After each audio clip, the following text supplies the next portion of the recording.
I was in the grocery store yesterday and I felt like I was in the twilight zone. Like something strange was going on. I felt like I was being punked. I don't know, just one of those moments, where you feel like everyone's in on it and you're the only one not in on it.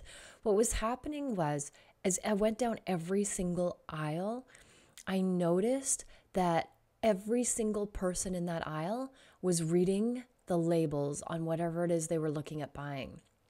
I had never seen this before. Usually I'm the only one that reads the labels. So I thought, I went down one aisle and saw somebody reading a label. I'm like, oh, that's interesting. Like, good for them, but that's interesting. I've never seen that before. And then I went down the next aisle and that person was reading the label. And it wasn't just like a woman reading a label or a mom reading a label. It was like a middle-aged man reading a label. It was like younger people reading labels. Was just looking around thinking, what the heck is going on? In an awesome way. This is so good. Because when you're thinking about the food that you want to buy, you don't want to worry about what it says on the sugars and the fats and all that. The main thing you want to look at when you look at the label is the ingredients. You want to look at the ingredients on the label. And that's all you need to know. Because when you look at the front, quite often, they're very tricky in their advertising. Like foods that are totally non-gluten foods will say gluten-free, just to say gluten-free, but there's never a gluten in that food. Also, they're just really sneaky with what they say. When they talk about natural flavors and those types of things, those are not good, they're not healthy, but they'll put whatever they can on their food label to try to get you to buy it while you are thinking it's healthy. And if we just stick to the ingredients list, we are going to be winning. Like if we just read the ingredients list and then ask ourselves this question, this brilliant question, because remember, the quality of life we live is dictated by the quality of questions we ask ourselves. So we would ask ourselves this question: do I know what everything is in the ingredients here? And if the answer is no, you put it back on the shelf and you move on. But if you do know all the ingredients in the ingredients list, then you can put that in your cart if they're good ingredients. You want to not have any sugars in your ingredients. And remember too, that the way the ingredients work is the first ingredient will be what's the highest amount in that particular food. And then every ingredient after that is less and less and less. So the last ingredient on the list is the least amount in that food. What I want to offer for you today is the best foods are the ones that don't even have the ingredients list. The best foods are the ones that are the ingredients. The best foods are found when you're in the grocery store. If you stay on the outside and don't go down any aisles, that's where you'll find the best foods. That's where you'll find the fruits and the vegetables. That's where you'll find everything that you need. Everything in the aisles is usually processed foods. So can you stick to the outside of the aisles as much as humanly possible? Challenge yourself when you go shopping. I always like to try to stay out of the aisles. And when I do go down the aisles, I like to think that it's for healthy reasons, like tea. I have green tea every single day, and I need to go into the tea aisle to get the green tea. And also, I will eat rice crackers because that's kind of my treat when I want to feel like I'm eating junk food. And rice crackers are in an aisle. But for the most part, I really try to buy most of my foods around the outside. And I want to encourage you to try to do that too. And I want to encourage you to start reading your labels and see what the ingredients are. And the reason is because I have this friend and he said to me, and I just am shocked that he said this to me, but I'm thinking that maybe it's me and there's more people like him in the world.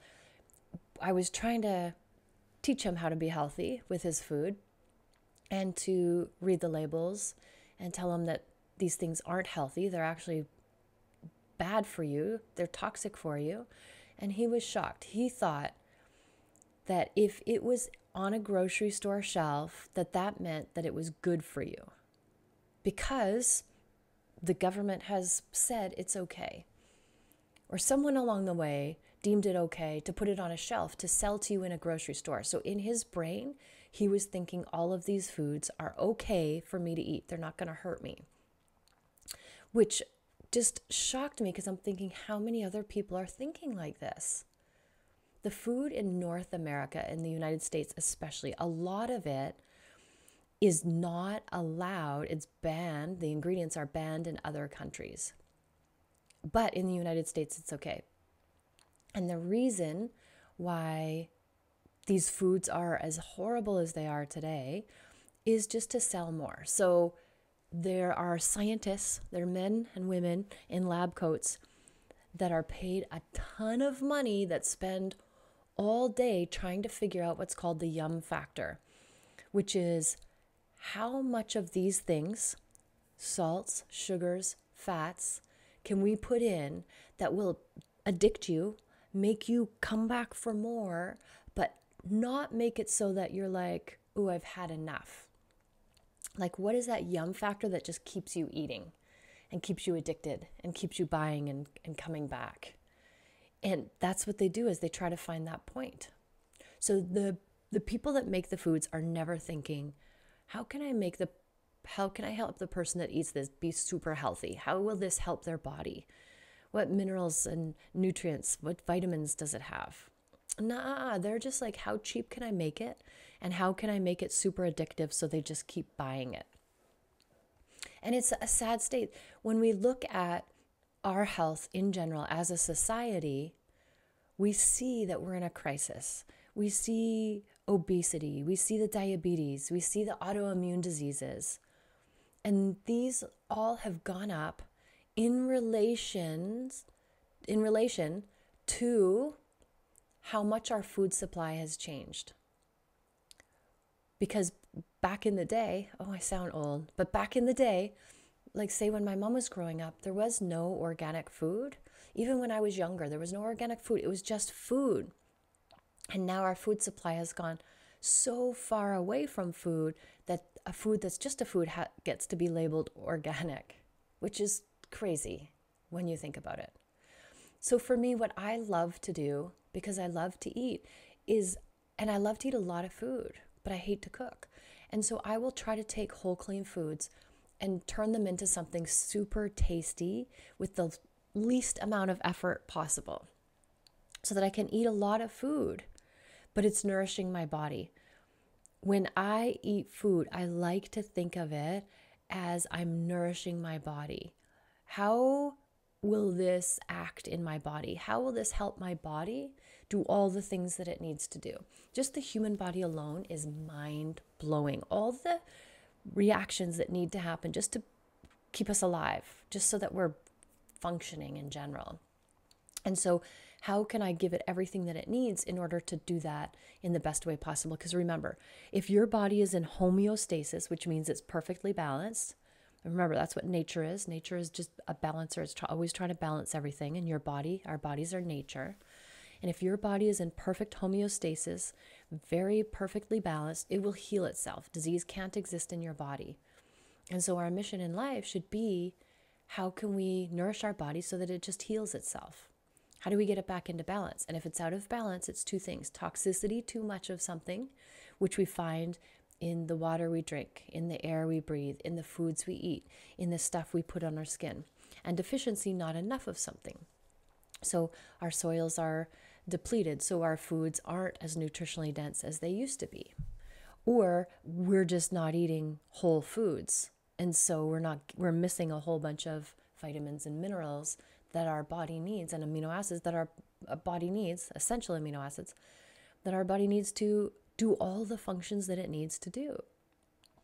So what if we looked at food in a different way? What if it was for nourishing our body?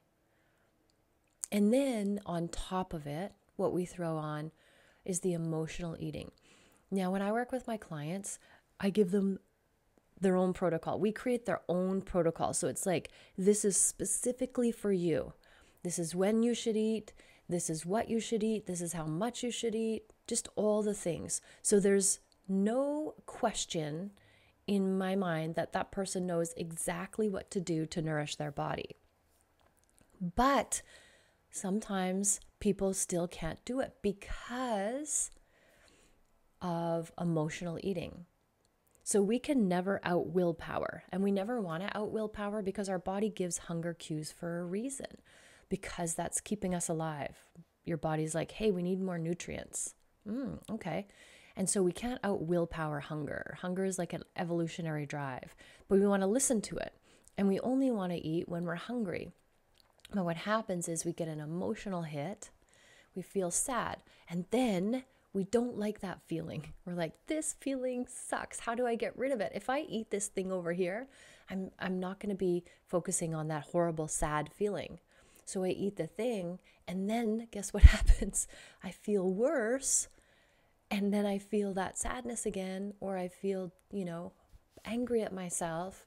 So that feeling comes back. So that reason why we emotionally eat junk food is an emotional reason, and when we eat the junk food, it doesn't solve the problem.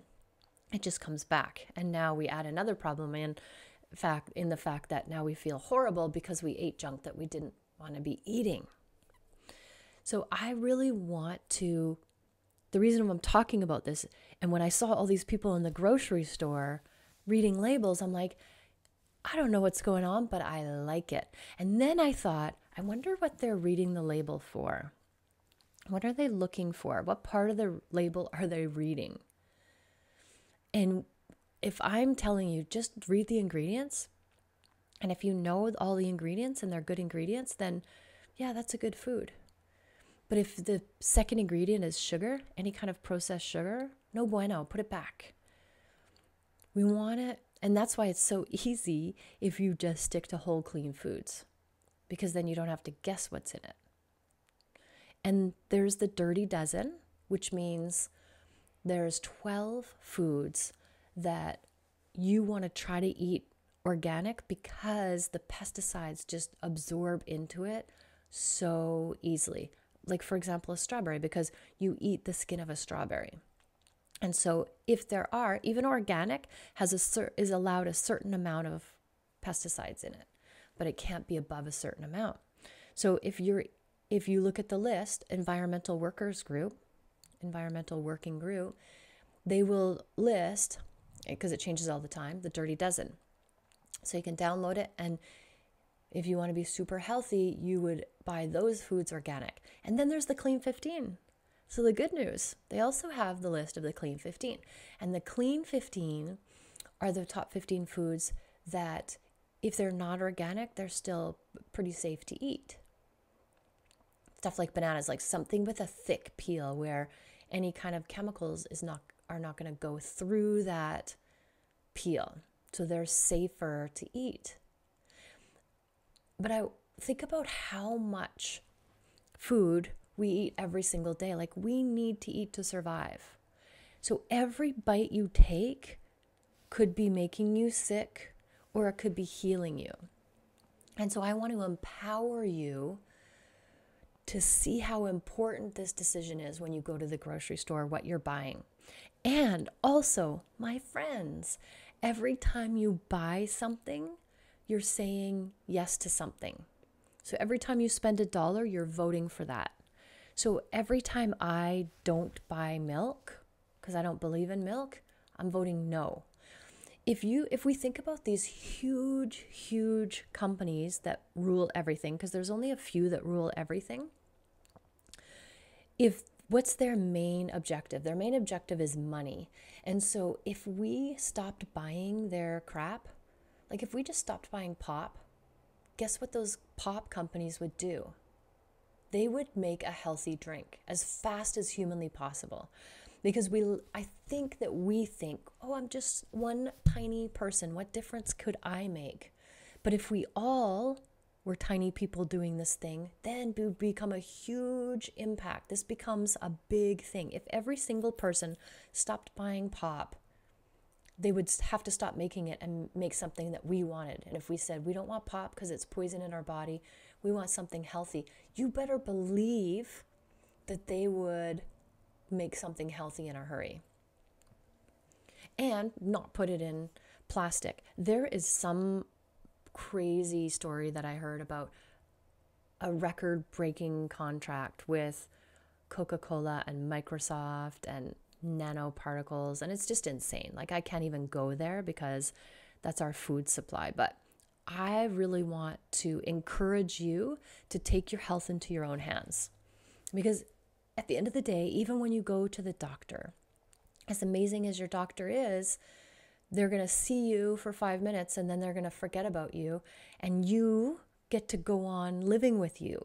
And when you are in midlife, you'll start to see that your focus and attention goes from raising kids or how you look, those types of things, to your health.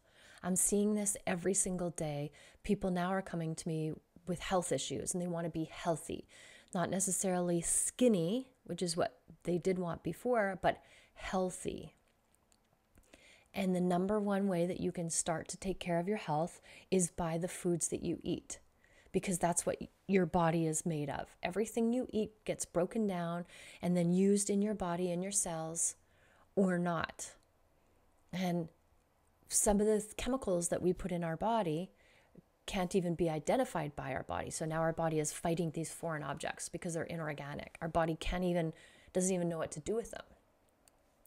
So that's why it's really, really important that we look at the food that we eat as healing our body, nourishing our body, and buying the best stuff that we can that works for our body. And every body is different. So if you have issues going on, the first thing you want to do is clean up your diet and drink your water. It's a game changer, I promise you. Most people are dehydrated. I'll do a podcast on hydration, because the research that I'm currently doing is mind-blowing, how important it is and how many people are actually dehydrated, which puts your body into drought management, which causes all of these symptoms which come across as illnesses. It's insane. So the reason I wanted to share this with you today is because I wanted to empower you. You are buying the food for yourself, usually for your family, and I want you to know how to make the best choices possible. Read the ingredients. And if you don't know what the food is, don't buy that. And if you know what the food is and it's bad, don't buy that. So if you read the ingredients and you know what the foods are and they're good, healthy foods, boom, you have a winner. And the way you make this the easiest for yourself is to buy foods that don't even have ingredients. Buy the foods that are the ingredients. And where do you find those foods? Around the outside of the grocery store. That's where you want to do your shopping. And if you can buy from a local farmer, like in the summer here where I live, there's local farmers that literally, you pull the carrots out of the ground and here you buy them and take them home. And you know where they were grown, you know how they were grown, all of it. It is so good. And if you really want to be a rock star, grow your own food. My friends, the Frost, they just have grown the most amazing garden. It's insane. And now they're obsessed with it. And I'm obsessed with their garden. And now they just feed themselves with all this food and their friends, their neighbors. Like, not only the foods that they eat are organically grown with love, they know everything that went into it, but it's local, and it's become like an obsession. Like, it's just like, oh my gosh, how much energy and love does it take to grow food? And when you realize that, when you think about it, how much time and effort and money and energy and sun and water does it take to grow something? And how long does it take to eat something? It takes a long time to grow it, and it takes minimal time to eat it.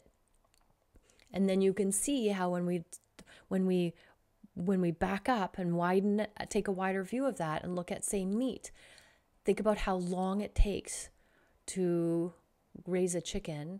And like, if you sit down for a dinner with chicken wings and you eat 20 chicken wings. Like, what the heck?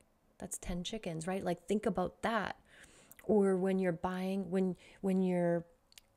lettuce, think about how long it takes to buy that. Or potatoes, how long does it take to buy those? Or how long does it take to grow those? But then you cook them up and eat them so fast. So it's all relative. And when you have your own farm, when you have your own garden, you see. And when you see what it takes, you appreciate food more. And once you're appreciating your food, oh my gosh, it's a game changer. It is a game changer. So I want to invite you, even just to start being like those people that I saw in the grocery store that inspired this podcast, just to start. If you don't know how to do what I'm talking about, just read the ingredient labels and see what you see. You are going to be surprised. You're going to be mind blown. There's like 5 different ways to say MSG. And the only way I say it is like toxic chemical crap in your food. But they've come up with other ways to say it, so it's kind of hidden and disguised. So take care of the food that you eat. Take care of yourself. Every bite matters. Thank you for listening. Always, always, always love yourself first and have an amazing day.